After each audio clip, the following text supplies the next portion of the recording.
Ananas, scavengers, pineapple here. Today, we are hopefully going to react to some videos.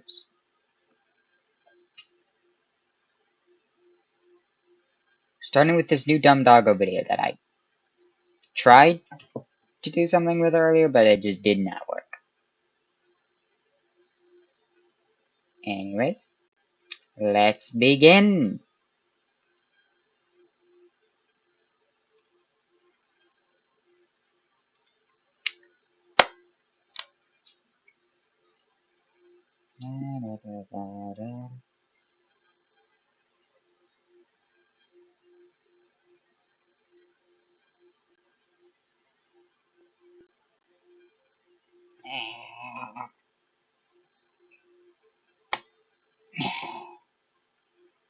Finally. Hey, are you hungry? Yeah? Well, today, we're learning what happens to food when you eat it. You just ate that guy. He is eaten. Food is generally made up of 6 basic components: carbohydrates, proteins, fats, micronutrients like vitamins and minerals, fiber, and water. Right now, they're too big for your body to use, but that's where the human digestive system comes in. It's specifically designed to break food down so it's small enough to absorb, so we can grow and get buff. And it all starts in stage 1, the mouth. Did you know that just like all the spiders and bugs and stuff, we create digestive juices in our mouth? Saliva contains enzymes, which are special biological molecules that speed up chemical reactions, and in this case, they act like scissors. They lock onto their targets and then snip them into smaller pieces. But enzymes only work on exposed surfaces, so chewing your food into smaller pieces first creates more surface area to attack, making digestion much faster. In the mouth, the enzymes target carbs and fats, and by the end, the food is mushed into a slimy, semi-solid blob. Inside, carbs and fats have been digested a tiny bit, and some micronutrients are broken away from the food blob. But otherwise, everybody else looks unharmed, for now. The blob is then swallowed into the esophagus, a squishy tube connecting your throat to your stomach. When the esophagus senses food, it starts squeezing in waves, pushing it downwards in a process called peristalsis. At the end of the esophagus is a circular ring of muscle called a sphincter, which automatically opens when food approaches. Reaching stage 2, the stomach.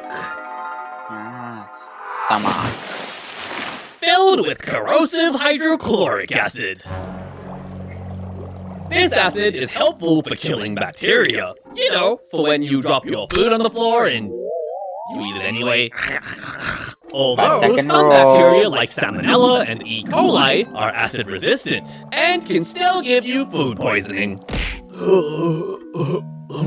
But if the acid is so destructive, why doesn't it burn a hole through your stomach? Well, it protects itself by secreting a thick layer of bicarbonate-rich mucus that neutralizes the acid before it can cause any damage. The stomach also releases digestive enzymes which target fats and proteins. Proteins are normally tightly folded, complex structures, but the acid causes them to unfold, increasing their surface area so enzymes can attack them more easily. Meanwhile, the stomach is constantly churning, further mixing food in with the digestive juices. So after the stomach stage, proteins have undergone major digestion, fats have been broken down a little more micronutrients have crumbled away, a small amount of water has been absorbed through the stomach walls, and fiber still hasn't been touched. What we're left with is a semi-liquid mixture of food and digestive juices called chyme. It all exits through another sphincter, which lets tiny squirts through while keeping larger, undigested bits behind. Which leads us to stage 3, the small intestine. Part 1, the duodenum. The small intestine is split into 3 main parts, and the duodenum is the first and shortest section. Right now, the chyme is still highly acidic, but without the same protective lining as the stomach. That's where the pancreas comes in, squirting bicarbonate-rich fluid that neutralizes the acid. It also releases a whole bunch of digestive enzymes that do some serious work on the carbs, proteins, and fats. There's one problem. Oh no. Fats naturally clump together in water, forming large blobs that are much harder for the enzymes to attack. You can see this yourself if you mix some oil and water together. The oil blobs separate and float to the top. And that's where the gallbladder comes in, squirting bile. That breaks up the fat globs into thousands of tiny droplets in a process called emulsification. Oh no. And this time, to mix things up more, the duodenum uses segmentation contractions as well as peristalsis. By the end of this stage, the chyme is thoroughly mixed up, and digestion is well underway. So to recap, carbs, proteins, fats, and micronutrients look pretty beat up right now. Fibers looking flawless as usual, and water has actually increased because of the addition of the pancreatic juices and bile. The chyme now flows on to stage 4, the small intestine, part 2. Jejunum and ileum. By the time the chyme reaches here, it's a thin liquid, and most food molecules are now small enough to be absorbed. Absorption happens through tiny finger-like stubs called villi. They're only about 1.5 millimeters tall, but there's millions of them lining the intestinal wall. And every villus has microvilli, even tinier finger-like stubs on the finger-like stubs. Fingerception. They're covered in a final layer of enzymes for any last-minute digestion. And to top it all off, the jejunum and ileum together are about 20 feet long, which creates a massive absorption area. That's right, 20 feet of flesh rope all coiled up inside ya, right here.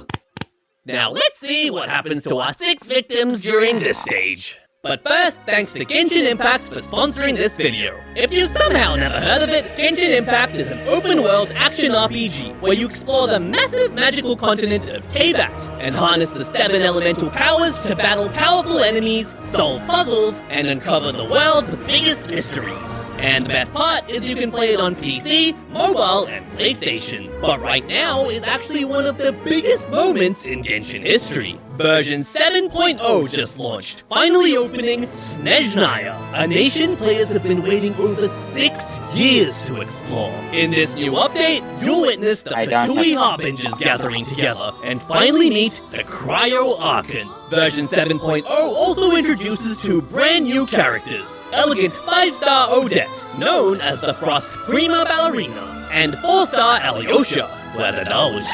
There are also new collaborations launching with Crunchyroll and Discord. Crunchyroll members can claim exclusive in-game rewards, and for 1 week only, Discord users can earn rewards just by accepting the quest and playing Genshin Impact for 15 minutes on PC. Click my download link in the description below to jump into the adventure. Completing the Mondstadt Archon quest, which is literally the game's first major story quest, now lets you head straight into Snezhnaya, so it's a perfect time to start playing. And don't forget to redeem the gift code on the screen for some free rewards.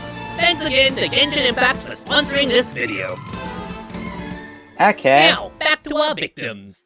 Carbs and proteins reach the villi and are absorbed straight into the bloodstream. But because fats float on top of the watery chyme, they're too far away for the villi to reach. And this is where bile salts from the gallbladder come to the rescue again. They surround the fat molecules, forming tiny packages called micelles. Now, with the fats hidden safely inside, the micelles can swim through the liquid and deliver them straight to the villi, to be absorbed into the lymphatic system.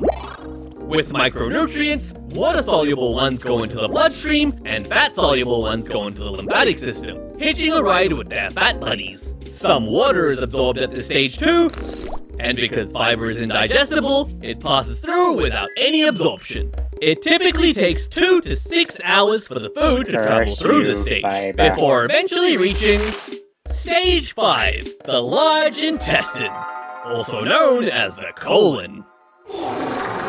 The remaining material now has very little nutritional value, and is very stinky. The colon's main job is to absorb most of the remaining water, so your body can reuse it somewhere else. By the end, only about 10% is left. The colon is also home to trillions of bacteria, collectively known as the gut microbiome. That might sound crazy, hosting so much bacteria in your body, but these are mostly good bacteria. They boost your immune system by crowding all the bad bacteria out. They produce essential vitamins and amino acids for your body to use. And they can even break down some fiber that the body can't digest on its own, producing substances that keep your gut healthy. But there's still plenty of fiber that neither your body nor the bacteria can break down, so it passes through the colon mostly unchanged. Although it seems like it barely did anything this whole journey, fiber actually played a very important role the entire time. It bulked up the chyme and helped regulate how quickly it moved through your intestines, giving your body plenty of time to absorb as many nutrients as possible. Without you, digestion just wouldn't be the same. And finally, mixed with the remaining water, bacteria, shed intestinal cells, bile pigments, and tiny traces of leftover nutrients, the fiber reaches the rectum, having fully transformed into poop. And then out you go! I always knew you were a stinker. No, please. See ya next time!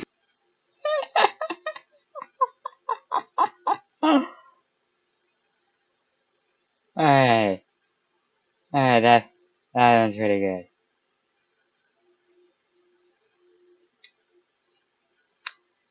I'm gonna watch another one of his videos.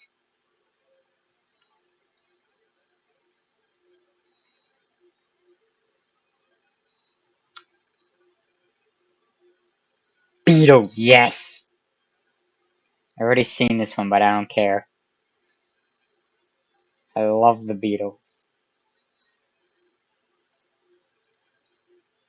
Pew, pew.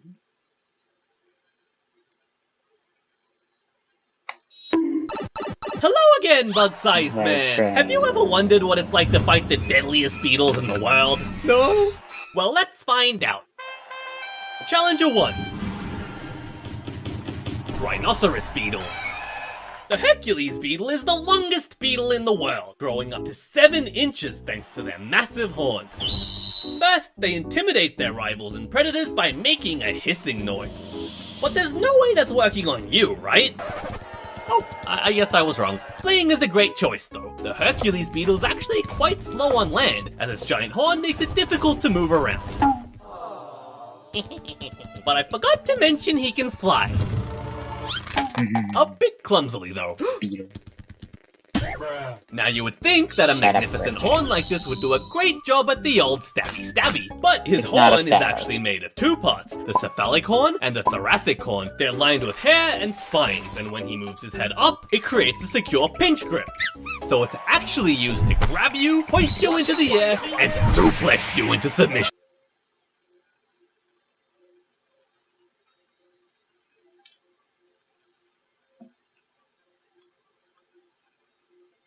Doing video break.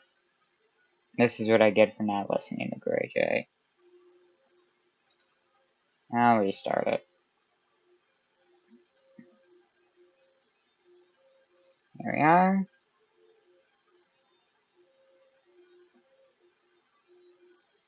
Beatles, Beatles, beady beady Beatles, Beatles, Beatles, beady beady Beatles. Hello again, bug-sized man! Have you ever wondered what it's like to fight the deadliest beetles in the world? No? Well, let's find out. Challenger 1. Rhinoceros beetles. The Hercules beetle is the Yeah. longest beetle in the world, growing up to 7 inches thanks to their massive horns. First, they intimidate their rivals and predators by making a hissing noise. But there's no way that's working on you, right? Oh, I guess I was wrong. Fleeing is a great choice, though. The Hercules beetle is actually quite slow on land, as its giant horn makes it difficult to move around. But I forgot to mention he can fly. A bit clumsily, though.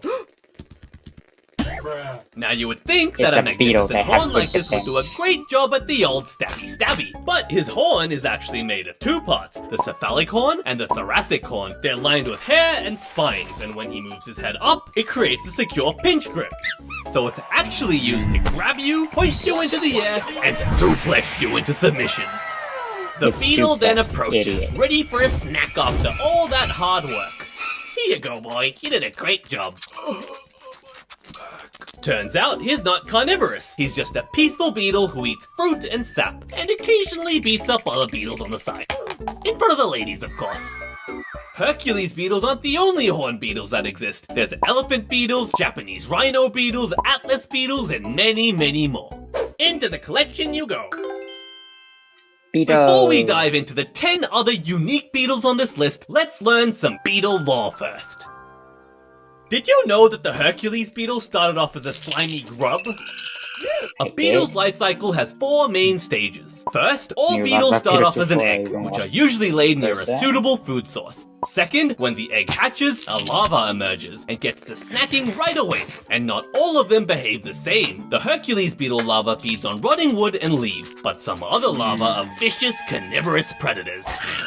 But we'll get to them later. The main goal of the larva is to get as fat as possible, to store enough nutrients and energy for the third stage in the cycle, the pupa stage. The fat grubber burrows into the soil to form a pupal chamber, where it breaks down and completely reorganizes its body, developing structures like stronger legs, wings, and a harder exoskeleton. And in the fourth and final stage, the fully formed adult beetle breaks out of its pupal case, ready to take on the world. Isn't that amazing? Dame un plátano, pero. What? Did you understand that? Well, maybe we can solve it with today's sponsor, Mondly. Mondly is a language learning app that gives you access to 41 different languages, and right now they're offering 96% off lifetime access as a part of their spring sale. Dame un plátano, pero. Ooh, he seems angry now, but I still don't understand what he's saying. But we can use Mondly's fun daily lessons and weekly quizzes to find out. Naranja, Naranja, melón, melón, manzana, manzana, plátano. Plátano. That's the word he said. plátano. Su Alteza. Mondly's content focuses on practical conversations useful for everyday life. ¿Cómo estás? Déjame en paz. And also, do you not have hands? What? Well, Mondly's hands-free mode lets you learn languages anyway, even while you're on the go. Here's a quiz to go over what we've learned. How do you say tree? Árbol. Great. What about flower? Flor. Fantastic performance. Let's keep it going. So go to I have an idea. mondly.app/dumbdoggo to get 96% off lifetime access to all languages. That's mondly.app/dumbdoggo. Thanks to Mondly for sponsoring this video. Challenger 2. Tiger beetles. This is the tiger beetle, the fastest running insect in the world. It can reach speeds of up to 5.6 miles per hour, which is about 125 times its body length per second. That's the equivalent of a human running 700 miles per hour, basically the speed of a jet. It's also one of the most aggressive beetles, equipped with curved serrated blades for mandibles that are quite large relative to their head size. But why all this fancy weaponry, you may ask? Well, it's to dismember you limb from limb, of course. Unlike the Hercules beetle, this guy's carnivorous. Oh, I see think he saw you. where it gets its name from. Huh? Well, unfortunately, I think it looks like you might have a chance of survival. Turns out the tiger beetle moves too fast for its own brain. There's not enough time to process visual inputs, so they temporarily go blind mid-sprint. Oh, he's back now. Oh, we lost him again. Apart from their visual processing speeds, they're terrible with sharp turns. Looks like you've gotten away. Just kidding. Or have you? Say hello to the tiger beetle larva, and they're just as violent as the adults.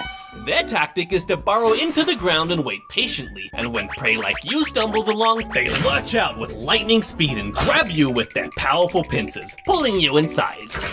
The larva has a hump with curved hooks that allows it to anchor itself to the tunnel, so there's no way for you to struggle out once it's latched on, and all the while it's using its mandibles to dismember you and eat you alive.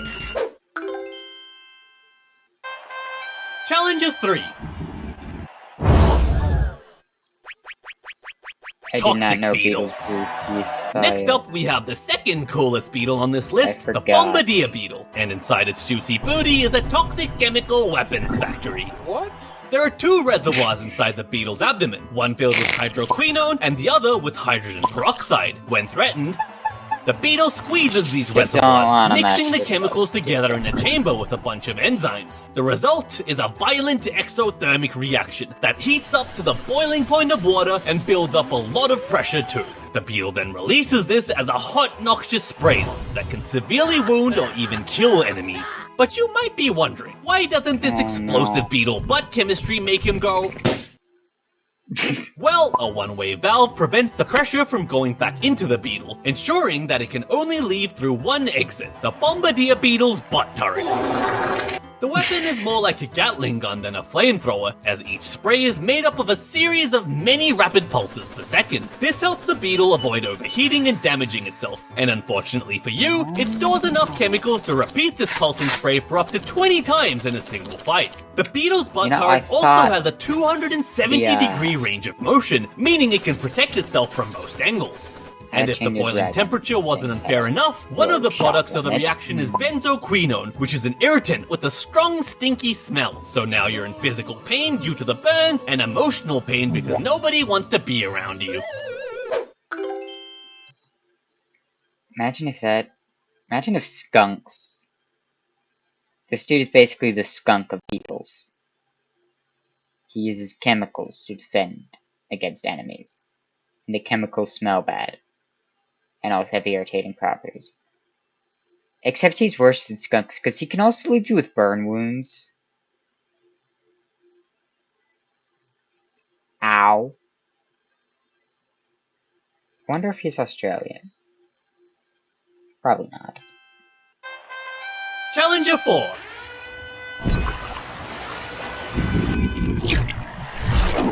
Diving beetles. The great diving beetle lives in freshwater ponds and lakes, and they've developed a taste for seafood. Oh, come on, man! They can stay underwater for over 30 minutes using a bubble of air they've trapped under their wing covers as a scuba tank. And once it's depleted, they stick their butt out of the water to replenish it. The beetles are quite agile, thanks to their paddle-like hind legs, which are lined with long hairs to generate more thrust underwater. They use this speed to chase down prey like small fish and tadpoles. Then with their strong forelimbs and mandibles, they grab and tear them apart, all while spewing digestive juices. Ooh, you got him! Ew, that's smelly. As a defense mechanism, the beetle secretes foul-smelling chemicals. This could cause larger fish to puke them out, or even paralyze them. You've escaped this time. But you're not safe yet, because diving beetle larvae are even more of a menace. These guys are extremely aggressive hunters, capable of overpowering prey much larger than them, even other adult diving beetles. Once they've pierced their prey, digestive juices are injected through a tube in the mandible, and the liquefied nutrient soup is slapped up. This vicious behavior grants them the very cool nickname of Water Tiger. Owie. Challenger 5. That would make it hurt. Indestructible It's beetles. made for spirit animals. This is the diabolical ironclad beetle. Yep.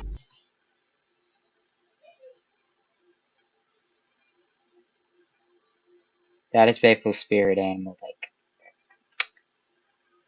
I know that she's constantly, like, associated with tanukis, but.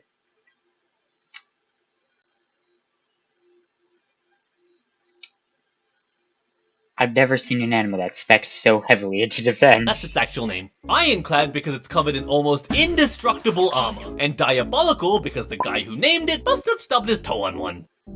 This is diabolical! The beetle can take a crushing force of 39,000 times its own body weight. That's like you being stepped on by 500 African elephants. And yes, they can survive being run over by a car.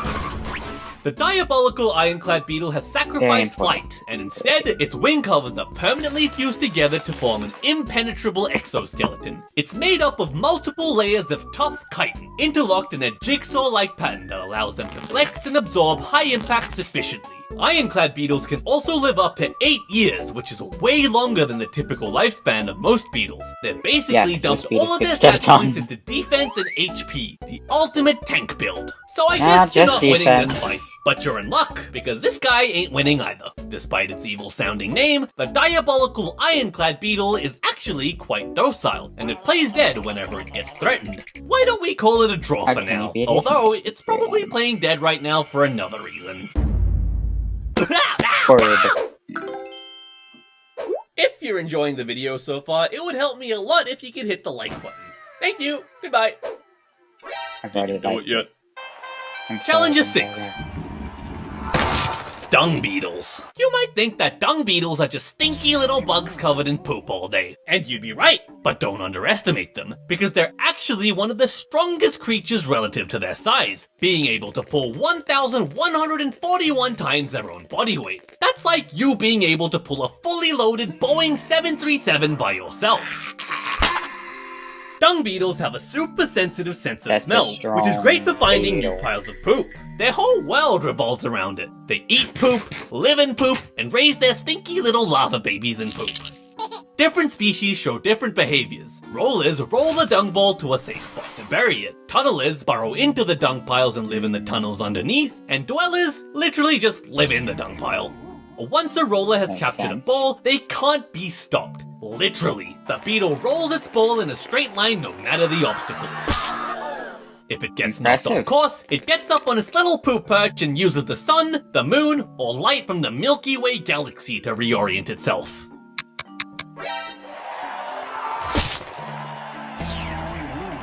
Dung beetles usually aren't very aggressive, but they get serious once you threaten to steal their poop ball. It's like a game of King of the Hill, where the beetle stands on its ball and defends it against the other attackers. I cannot take these things Unfortunately, the dung beetle's love of poop is also their greatest weakness. Their predator, the burrowing owl, purposely collects poop from other animals and places it around their burrows as bait. This attracts them for an all-you-can-eat beetle buffet.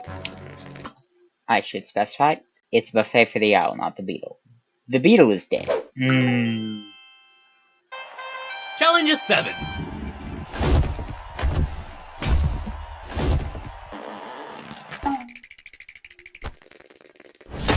Giant beetles. The Titan beetle is the biggest beetle in the world.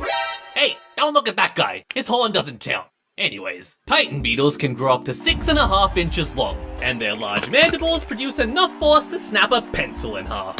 Of course, they would have no problem cutting into human flesh too. But what do these guys eat to get this big? Well, actually, nothing. Adult Titan beetles don't eat. In fact, they don't even have digestive enzymes. It's speculated that as larvae, they store enough energy to last their entire adult stage of life. And I say speculate because Titan beetle larvae have never been found in the wild. So these things just spawn in randomly? Weird. And none have been bred in captivity either. We don't even know what they look like. Adult Titan beetles only live for a few weeks before they burn through all their energy supplies. So to beat these guys in a fight, all you have to do is evade them until they eventually flop over and die. I won! I won! Don't worry. It's not that easy, buddy. There's actually another contender for biggest beetle if you go by sheer weight. The Goliath beetle. They come in at a whopping 50 grams, and the larva is even chunkier, weighing in at 100 grams. Luckily, both of these guys aren't carnivorous, so as long as you're not trying to steal their food or their mates, they're pretty docile, and you can escape without a fight. Can't say the same about the next one, though. Challenger 8. Epomus beetles. Huh? To the filthy casual, the Epomus beetle might look like any other regular beetle, but you should know better by now. Actually, I'll let you take a break for this one. Thank you, Doggo. I have another victim in mind. You see, throughout beetle history, there's been one slimy predator that has terrorized every bug in existence. A relentless, bottomless bug vacuum. The Frog. But now, we're about to see the predator become prey. This tale of revenge begins as a tiny larva. In the presence of a frog, the Epomus larva acts all weak and helpless, wiggling its antenna around pathetically. Oh no, don't eat me! the amphibian is baited into thinking it's an easy meal, and it lets its guard down and lunges forward.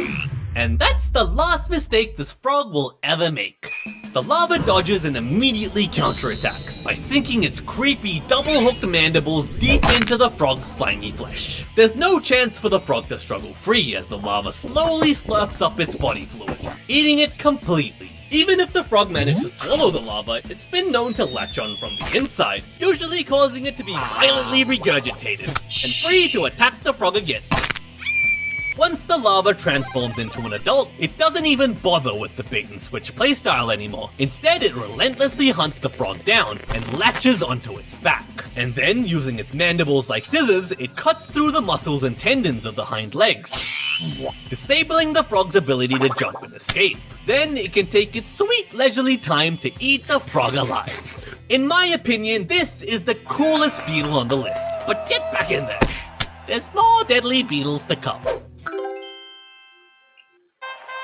Challenger 9. Terrifying. Stag beetles. Stag beetles are most notable for their giant pinchy mandibles, and they come in all different shapes and sizes. The largest of them is the giraffe stag beetle, with long serrated mandibles that are quite scary. When challenged, the first thing a stag beetle does is intimidate its opponent by rearing up onto its forelegs and spreading its jaws. If the opponent doesn't back down, then the fight begins. I think you can probably guess what's gonna happen next though. Watch out, watch out, watch out! Just like Hercules beetles, stag beetles aren't carnivorous, so it just leaves you alone after it's broken your back. But it must be quite hard to get the food when you're blocked by these things all the time. Another stag beetle species known as Darwin's beetle is famous for their treetop battles during mating season. While fighting for a mate, they use their mandibles to hook onto their opponent's wing covers for leverage to yeet them off the tree. Ow! In reality though, the stag beetle's jaws look a lot worse than they actually are. They can only pinch and not bite, so they're not actually that painful. Challenger 10. If you left. Imposter beetles. The ant-nest beetle looks kinda cute with its fluffy antenna and chunky build. But don't be fooled, they're the most devious critters on this list. It all starts when the ant-nest beetle comes across a worker ant.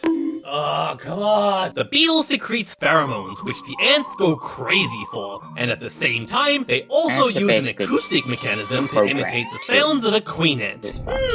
It smells like an ant, it sounds like an ant, but it sure doesn't look like an ant. And ants also an ant. The beetle waltzes right into the ant nest, where it's treated like royalty. It gets a free spa day as it receives plenty of grooming from the worker ants. It gets free babysitters as the ants feed and care for all the eggs the beetle lays, and it also gets plenty of free meals, as the beetle repays all the ants' kindness by eating them instead. Nature 101. If it's got bright spots, don't touch it! Blister beetles produce a toxic chemical in their bug blood called cantharidin, which causes painful welts and blisters to form all over your skin upon contact. Many species are aposematic, meaning they have bright colors on them to deter predators. Nice of them to warn you, but not all of them though. Why he's so normal? Why is he just black?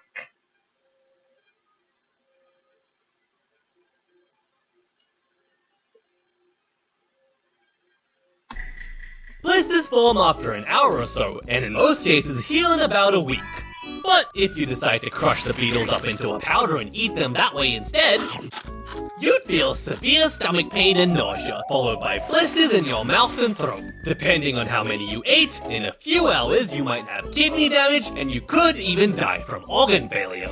How did people find this out? Well, it's said that the ancient Roman Greeks thought it was an aphrodisiac, because apparently being on the brink of organ failure felt like arousal to them.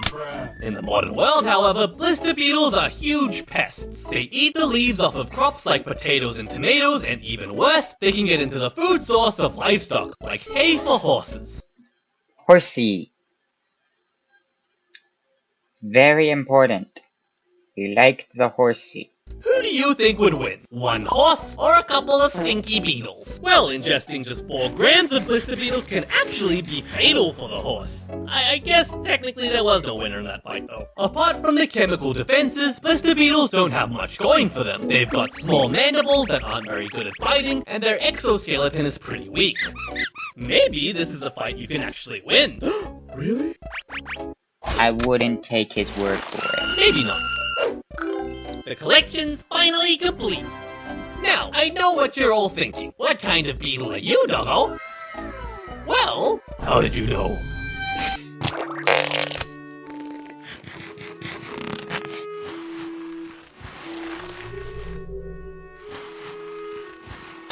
See ya next time!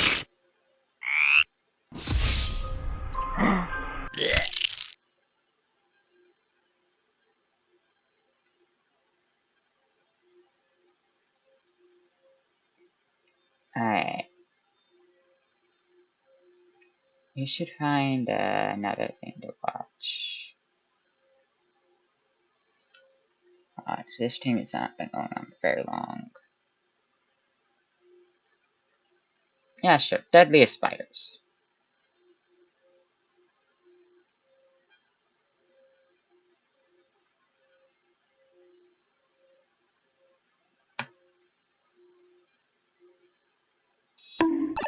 Hello again, bug-sized friend! Have you ever wondered what it's like to fight the deadliest spiders in the world? No?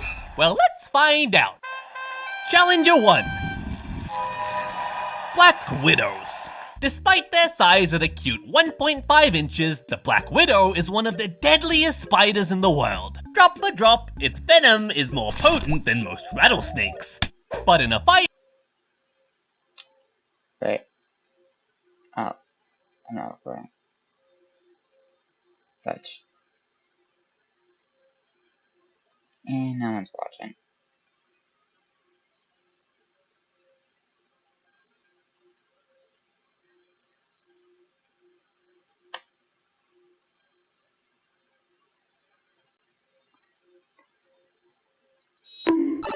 Hello again, bug-sized friend! Have you ever wondered what it's like to fight the deadliest spiders in the world?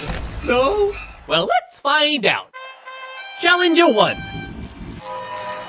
Black Widows. Black Widow. Despite their size at a cute 1.5 inches, the Black Widow is one of the deadliest spiders in the world. Drop for drop, its venom is more potent than most rattlesnakes. But in a fight, you do have one advantage. Widows have really poor eyesight, so your best bet is to sneak attack it.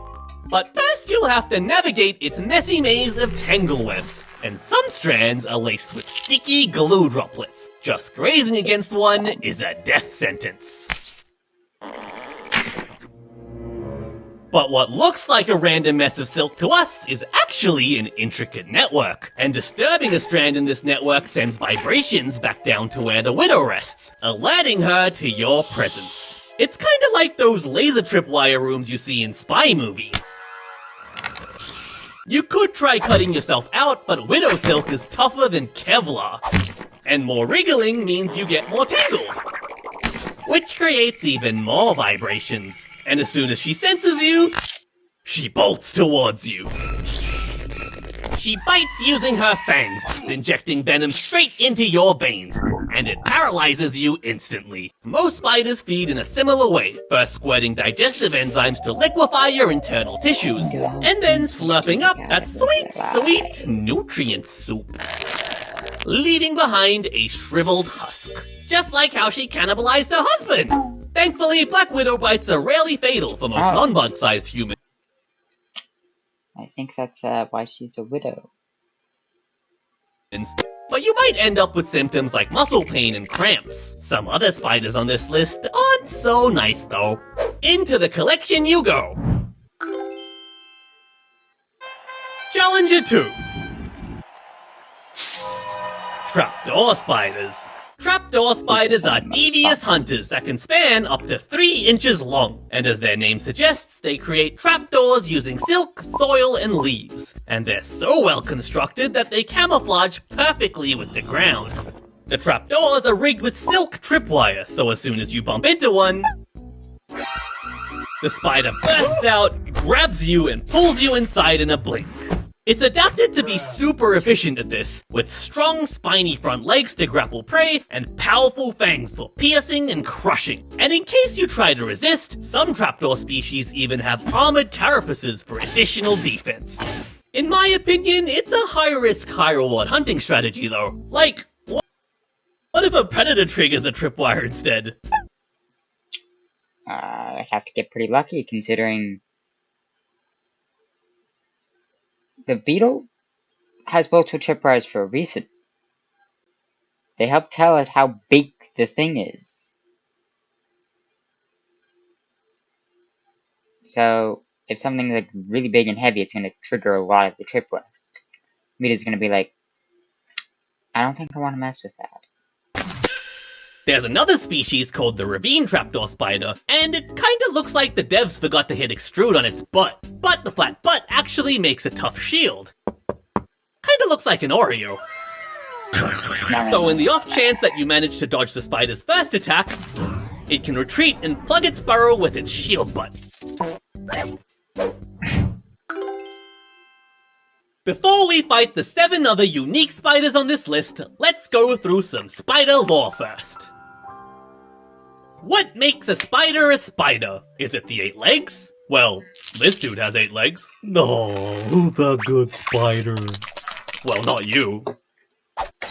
If you want to be a spider, you need to have 2 body segments, 8 legs, silk-spinning butt factories called spinnerets, and venomous chelicerae, a fancy word for fang bits. A spider's life cycle has 3 main stages. First is the egg stage. Female spiders lay hundreds of eggs in silk sacs.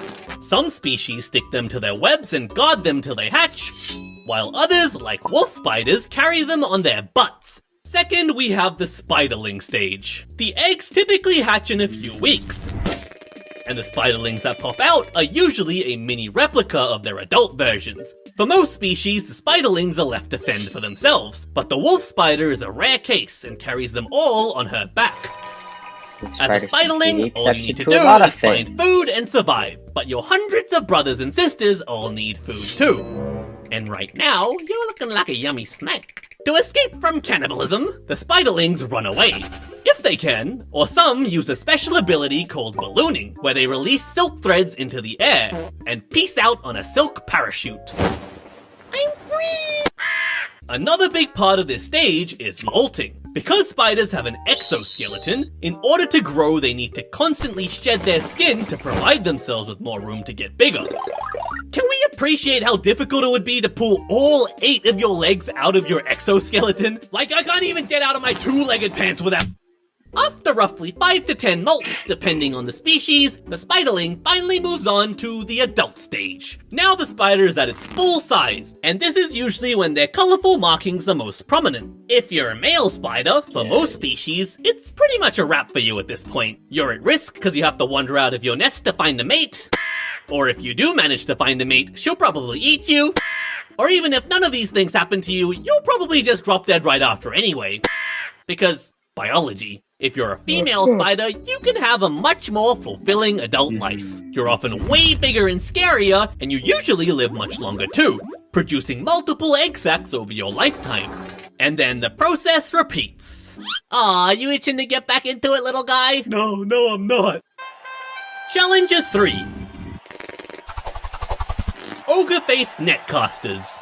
The ogre-faced netcaster is a spider that gets its name from its big eyes and tiny head. It spans about 3 inches long, and their huge eyes give them really good night vision. Even better than an owl. There is a catch though. They can't control the amount of light exposure into their eyes. Humans have irises for this purpose, but the eyes of Ogreface over here are just one giant pupil. So every morning they get burnt to a crisp, and then the spider regrows its light-sensitive cells again by nighttime. This happens every day, by the way, so your best bet is to defeat them during the day, when they're completely blind. That is, if you can find them. They're excellent camouflages, with their bodies resembling bark and dried leaves. Too late, it's nighttime now, and Ogreface here has come out to hunt. It first weaves a rectangular web of silk, and then stretches it to 3 times its size between its forelimbs like a net. Then, of course, it takes a dump on the ground. And then they wait motionless above. This leads to some of the coolest looking spider photos I have ever seen. Like, look at him! And look at his little Squidward face! Oh, and the poop is speculated to either be a target or something stinky to lure prey. As soon as you sniff that delicious poo and get close, it strikes, lunging down and dropping its web net, ensnaring you immediately.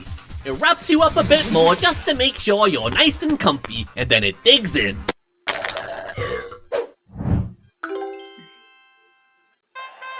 Challenger 4.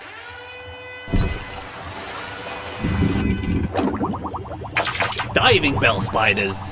The diving bell spider is quite tiny, spanning only 0.8 inches, and it's the only known spider to basically live its whole life underwater. It can freely move in water for short periods using air trapped on small hydrophobic hairs on its body. But to stay underwater for longer, it builds something called a diving bell. It first creates a waterproof web sack, and then inflates it using air trapped on its body. This usually takes the spider several trips up to the surface to accomplish, but once it's fully inflated, it serves as the spider's new base of operations. And it usually only leaves to refill the air bubble or to hunt.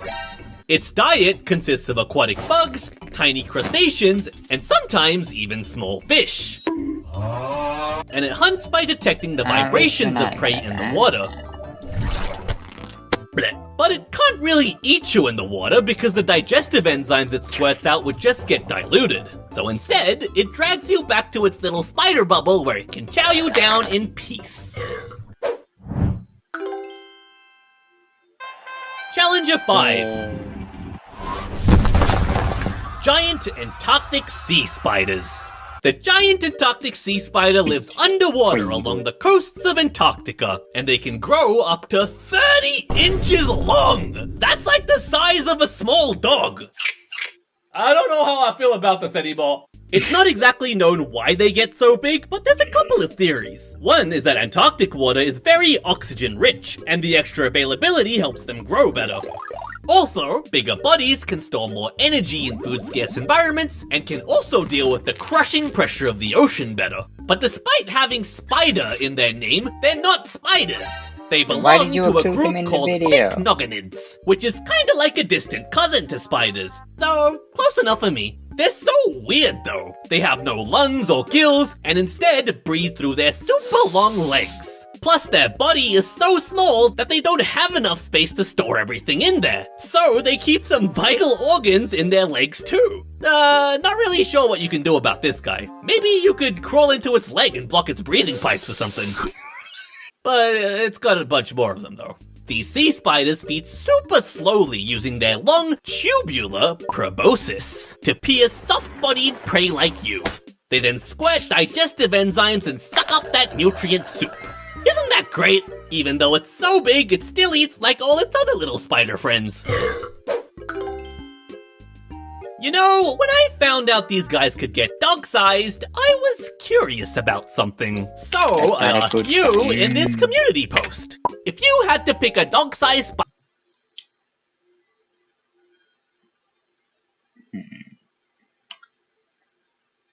Nah.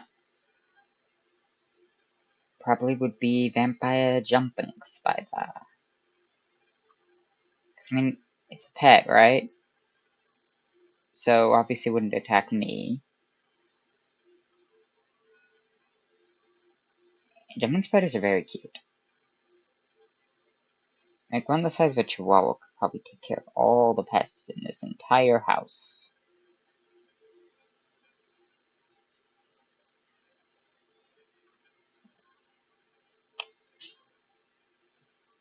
Yeah, that sounds like spider as a pet. What would it be and why? And here's what you chose. Nope. Can I eat it? I would have a black widow. Then I would train it to hide over the houses of my enemies. It'll sneak up from above and quickly wrap them in silk, then drag them somewhere to never be found again. I really like the amount of detail that went into this plan. Any spider plus flamethrower.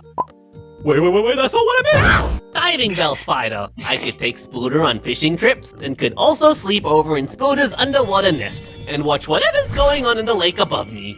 Like sleeping under the stars. Huntsman spider. They're cutie patooties.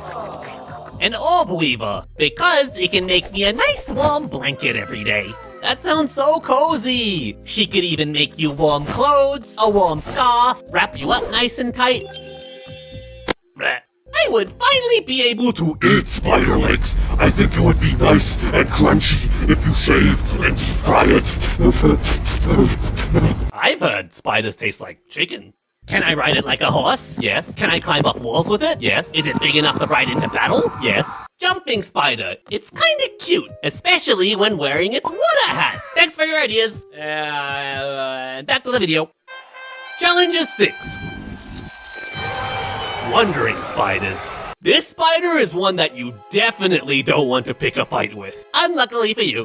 The Brazilian wandering spider is considered the most venomous spider in the world. Even for non-bug-sized humans, a tiny dose of venom the weight of a grain of salt can be fatal if not treated in time. And wandering spiders can get huge, like 7 inches huge. Okay, you can get off now. I'm uncomfortable. They're mostly found in the rainforests of South America, but there have been sightings of them in urban areas too. When threatened, they rear up into a threat pose as a warning, and charge at you to try and scare you away, even jumping up to 1.5 feet. That means a spider could be like here and then... I'm uncomfortable. Also, as scary as the threat pose is supposed to be, it kinda looks like he's just asking for a hug. Aw, do you want a hug, little spider? He does not want a hug. He wants Challenge food. 7. Spitting spiders. The spitting spider spans up to 1 inch long, and they have the ability to shoot webs. The webs shoot through holes in their fangs, and they wiggle their chelicerae back and forth to create a zigzag pattern. This increases the surface area of the spray, making it harder to dodge. The silk also only gets sticky when it comes in contact with the air. If this didn't happen, then the spider would be choking on its own web spit. But because they're slow and have bad eyesight, spitting spiders usually hunt at night, when prey is less active. They sneak up on you while you sleep, and gently prod you to gauge distance. Then the spider suddenly squeezes its body like a sauce bottle, securing you as its next meal. Too bad none of you picked the spitting spider as a pet. You could have gotten a free squeezy bottle web shooter. Yeah, no thank you. Challenge 8.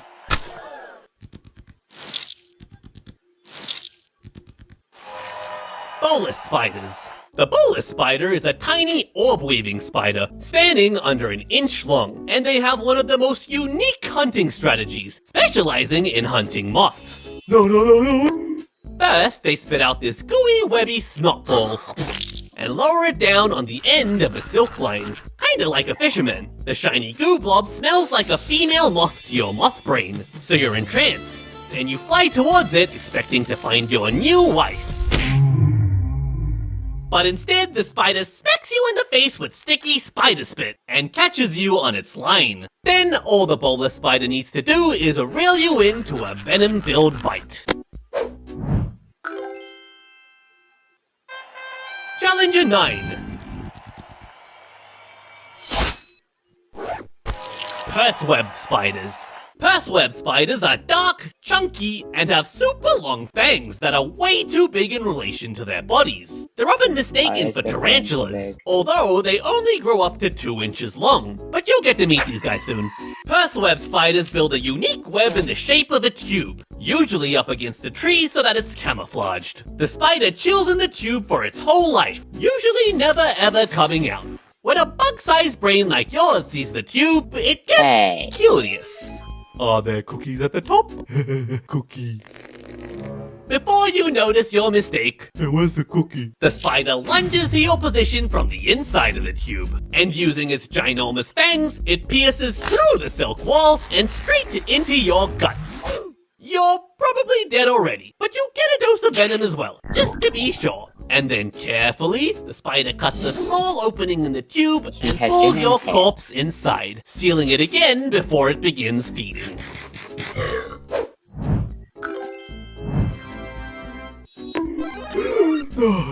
Dude, you did so good getting through all that. As a reward for all your hard work, I have a gift for you.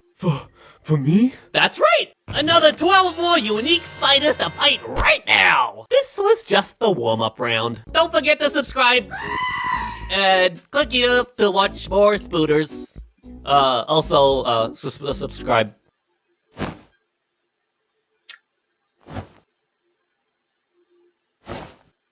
Yeah, it's not coming up for me.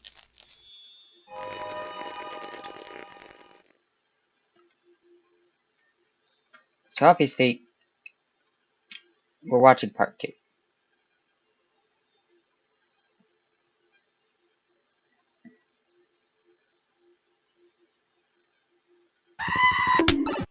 Where are you going, bug-sized friend? Don't you want to know what it's like to fight more of the deadliest spiders in the world? Oh no, not again! Well, let's find out. Challenger 1. Tarantula. How do we look there?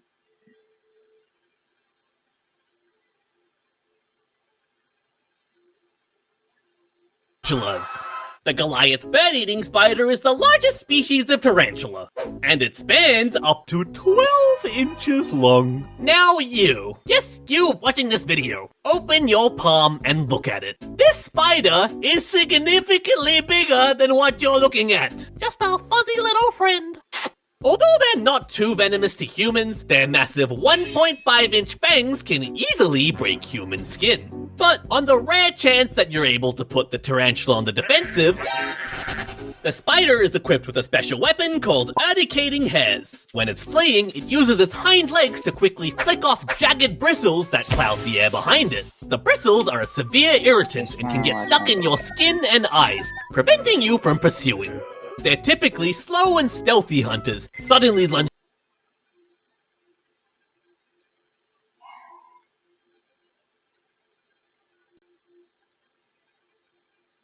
Should have reloaded it.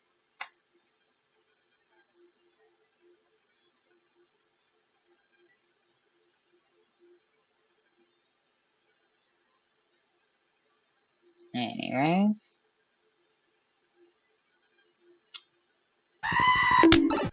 Where are you going, bug-sized friend? Don't you want to know what it's like to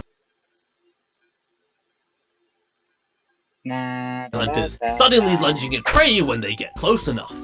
And despite their size, they're on a liquid-only diet, preying on frogs, rodents, lizards, snakes, and of course, birds sometimes. They have special teeth called cheliceraal teeth that help with gripping and chowing down prey for optimal nutrient suckability. Tarantula species are also some of the most colorful spiders, and since they're also quite docile around people, they make pretty good pets. While we're talking about giant cuddly spiders, there's another important spider I should cover, the giant huntsman spider. It has legs that also span to about 12 inches. They hunt by chasing prey down using their speed. They're pretty harmless to humans though, they just want to be friends. You know, I'm actually terrified of spiders. I remember this one time during school camp. I was kind of muddy after a mud run, so I go into this crusty cabin to shower, and in a crack in the door frame, at eye level, is the biggest huntsman spider I've ever seen in my life. It was one of these guys, and he was as big as my head, and he was looking at me and wiggling his little mouth. Alright, so Doggo is Australian. Vulnerable. And I was like, nope. So I wet my hair in the sink to make it look like I showered, and then spent the rest of the day covered in mud. So I kinda feel bad for putting you through all this. Not really. But they asked for it, so blame them. I did, in fact, ask for this. Challenger 2. Jumping spiders. Jumping spiders are the most horrifying, bloodthirsty creatures in existence. Most species span up to a terrifying 0.6 inches. Their two large middle eyes have exceptionally sharp vision, able to accurately judge depth. And as soon as they've locked onto you, they're ready to pounce. Spiders have an open circulatory system, so their blood kinda of just floats around, unlike humans. And by squishing muscles in their bodies, they can increase blood pressure in their legs, which launches them into the air, allowing them to jump over 20 times their own body length. But what if they miss their target? Bye-bye. Okay, I'm kidding, she's not dead. Before jumping, they make sure to secure a silk dragline behind them. Kinda like a bungee cord. It allows them to take big risks because they can always reel themselves back. But once they've got you, they liquefy you with venom and digestive enzymes, and then slap up that nutrient soup. If you're ever around one, take a close look because sometimes they'll actually track you with their cute little beady eyes. Challenger 3. Orb Weavers. Orb Weavers are most commonly known for their iconic wheel-shaped webs, and the largest one is the giant golden orb weaver, spanning up to 6 inches long. They get their name from the golden silk they produce, and the webs they make act like giant nets for flying insects that are dumb enough to fall into it. Doggo. The spider sits right in the middle of the web, and as soon as prey lands, it uses its keen vibration senses to locate it, and immediately runs over to deliver a venomous bite.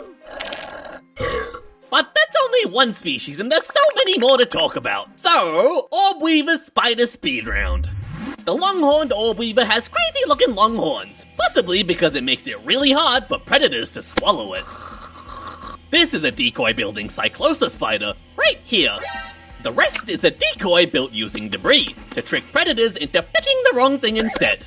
There's an orb weaver called the alien butt spider. Huh? Yeah, that's its butt, not its face. The triangle weaving spider turns its web into a slingshot, launching extra silk at trap prey to ensnare them even tighter. Blech. The mirror spider has shiny reflective patches on its abdomen. It can shrink and expand these patches to camouflage by breaking up its outline. And finally, there's the zombie spider, who is just a normal little cave orb weaver that got infected by a fungus. And now the fungus mind controls it to do its bidding. There's even more, but that's a long list. So, next challenger.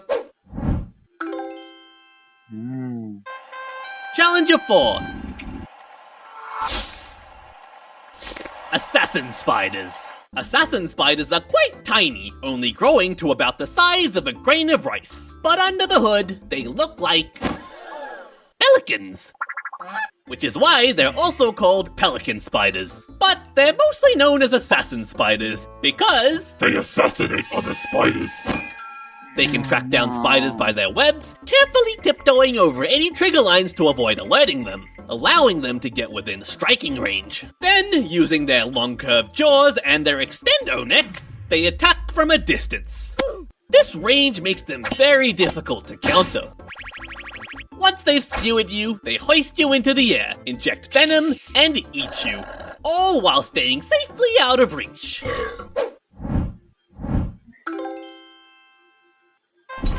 Challenger 5. Dock spiders. Dock spiders get their name because they're usually found on docks. And all around docks too. They can span up to 4 inches long, and their special ability is that they can run on water.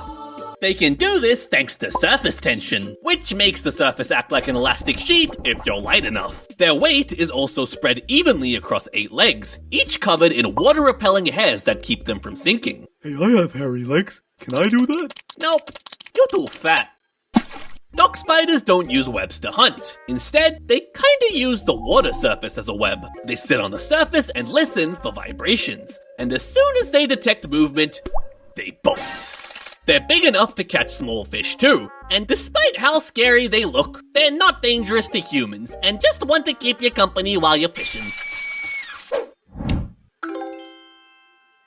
I don't think Challenger 6. appreciates the company.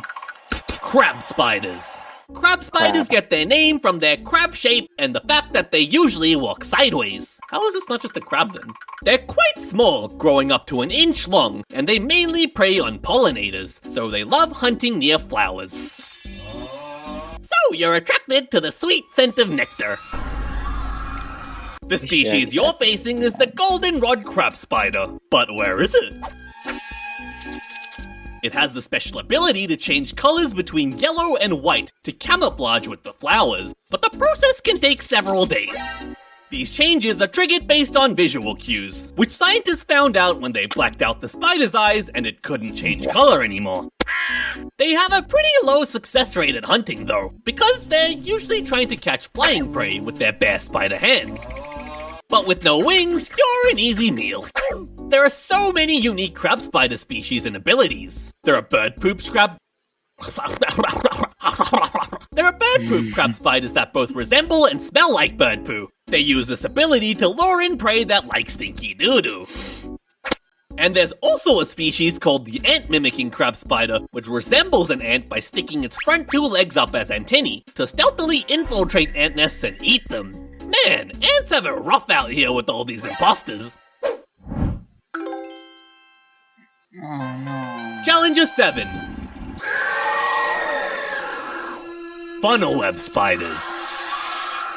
This is the infamous Sydney funnel web, one of the deadliest spiders in the world, and in my opinion, one of the scariest looking too. What? They discovered a new species that's deadlier than this guy? Here, hold this. Oh. Introducing the Newcastle Big Boy. Spanning up to 4 inches long, this guy has even longer fangs and larger venom glands than the Sydney funnel web. Well, isn't that great news for you? Most spiders try to run away when you bother them.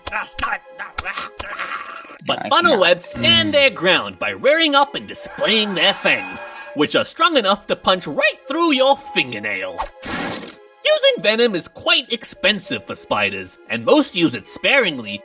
But when a funnel web bites, it's been known to empty its entire venom tank into you. Sometimes they even stay latched on, biting you repeatedly just to make sure.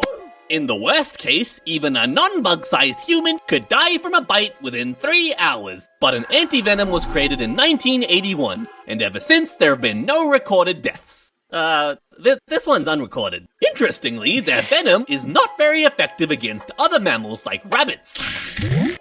Or even dogs. Aww, the little guy tickling me again. Challenger 8. Daddy Longlegs. Look at these wiggly boys. The daddy longlegs, also known as the cellar spider, is a very common spider you can find in your home. Like you've probably got one watching you right now. They can span up to 4 inches long, but it's like 99% legs and 1% little bean body. They hunt by invading other spider webs and stealing prey, or sometimes they just steal the spider instead. They're super good at this because they're able to keep their distance with their long legs while wrapping their victims in silk. Like, how do you even hit that? And even if you manage to get one of its legs, it's able to quickly detach it and get away. They also have this really funny mechanic, where they start crazily vibrating in their webs when disturbed. This could be to make them appear bigger and more threatening, or to make their position more confusing to predators.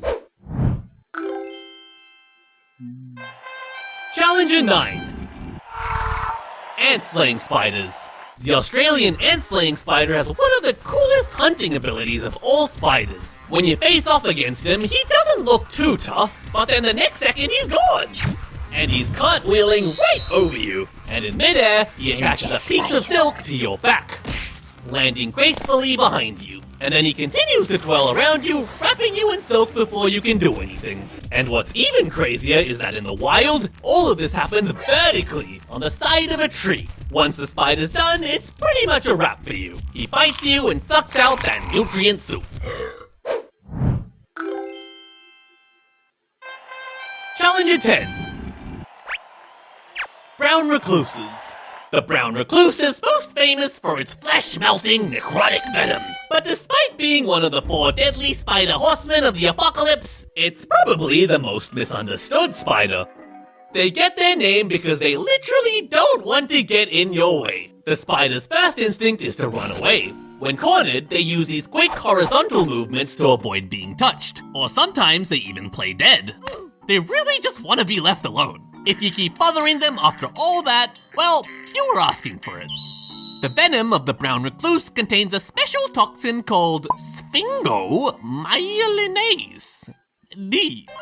which damages the membranes of cells it comes in contact with, killing the tissue in a process called necrosis. And it looks like he got you pretty good there.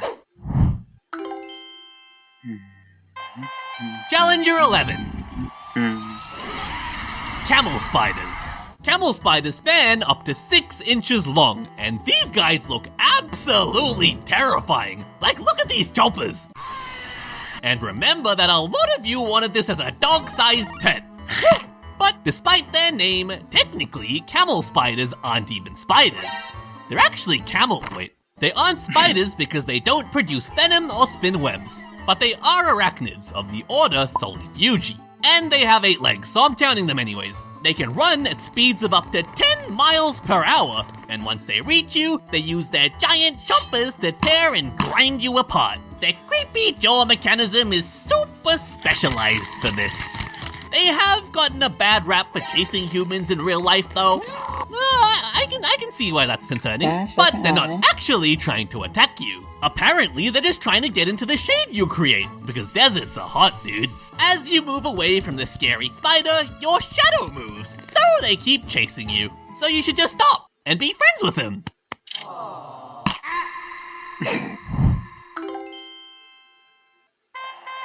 Challenger 12. Six-eyed sand spiders. The six-eyed sand spider has 6 eyes. Bet you didn't see that coming. They can span up to 4 inches long, and they have quite a unique hunting strategy. They dig a small pocket in the ground and bury themselves in the sand to camouflage. It's actually quite cute. Well, if you ignore the fact that it's waiting to ambush you. Once buried, the spider sits in its little sand bunker and waits. It's super well adapted to desert survival with a very slow metabolism, allowing it to stay motionless for weeks without food or water. So when you eventually pass close to the spider, it explodes out and grabs you, injecting necrotic venom before eating you.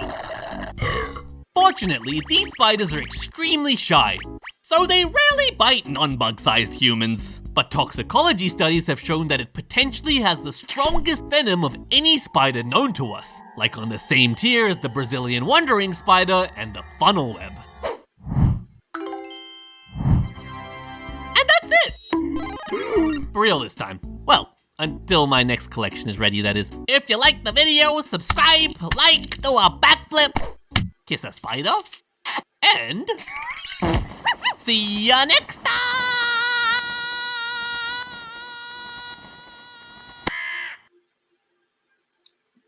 Oh, he did now.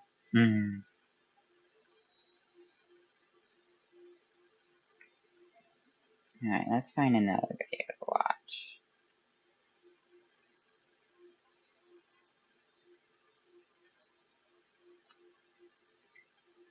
I've heard more parts is funny.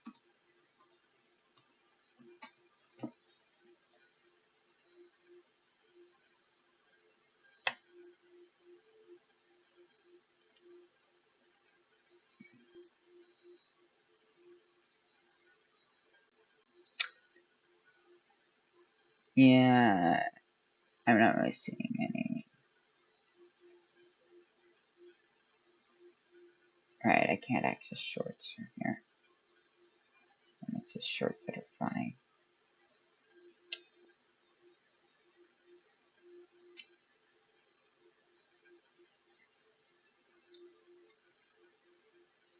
Let's see. I've been at this for about an hour now.